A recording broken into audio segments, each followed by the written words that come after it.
And our next destination is Buddhist monastery అనమాట. ఇది మనకి మాల్ రోడ్లోనే ఉంటుంది. అండ్ ఈ కోట్ చూసారా బాగుంది కదా, ఇది జస్ట్ నేను 500 రూపీస్కి తీసుకున్నా. మాల్ రోడ్లో అయితే 2000 అట్లా చెప్పారు. బట్ బుద్ధిస్ట్ మొనాస్టరీ పక్కన ఒక షాప్ ఉంటుంది. ఏ కోట్ తీసుకున్నా మనకి 500 అనమాట.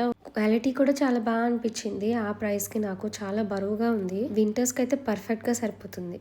ఇంకా అక్కడ కొంచెం షాపింగ్ చేసేసి ఇంకా టెంపుల్లోకి అయితే వెళ్ళిపోయాం. టెంపుల్ అయితే చాలా బాగుంది, చాలా డిఫరెంట్గా ఉంది చెప్పాలి అంటే. టెంపుల్ లోపలంతా వాల్ మీద సమ్ పిక్చర్స్ అలా ఉన్నాయన్నమాట. పెద్ద బుద్ధిస్ట్ స్టాట్యూ కూడా ఉంది. అక్కడ చాలామంది సెయింట్స్ కూర్చున్నారు, ఏదో రాసుకుంటూ చదువుకుంటూ అట్లా ఉన్నారు. అండ్ ఇక్కడ నాకు స్పెషల్గా ఇది బాగుంది అనిపించింది. దీని అర్థం ఏంటో తెలీదు, బట్ వచ్చిన వాళ్ళందరూ రోల్ చేసుకొని వెళ్తున్నారనమాట. మొత్తం ఒక సైడ్ నుంచి టెంపుల్ ఇంకొక సైడ్ వరకు మొత్తం అవి ఉన్నాయి. అందరూ వాటిని అలా రోల్ చేసేసుకుంటూ వెళ్తున్నారు. మీకు ఎవరికైనా తెలిస్తే కమెంట్స్లో చెప్పేయండి. And this is the temple overview. బయటంతా ఇలా ఉంటుందన్నమాట. మళ్ళీ ఇంకో వీడియోతో కలుద్దాం. అప్పటి వరకు మన ఛానల్ని లైక్, షేర్ అండ్ సబ్స్క్రైబ్ చేసుకోండి.